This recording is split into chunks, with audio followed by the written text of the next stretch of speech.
Happy Independence Day! Well, almost.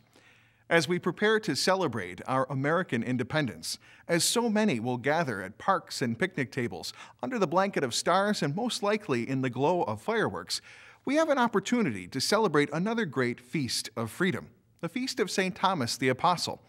Thomas, of course, is always known as Doubting Thomas, and as such, our gospel today shows us that scene when he encounters the apostles and says until he sees the nail marks in Jesus' hands, until he puts his hand into his side, he will not believe.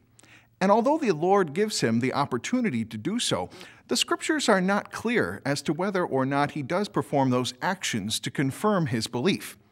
The question we might want to ask ourselves, though, is where was Thomas the first time that Jesus appeared to the apostles? Was he the only one that had the courage to leave the safety and the sanctity of the upper room? Was he meeting the needs of the community beyond the apostolic gathering?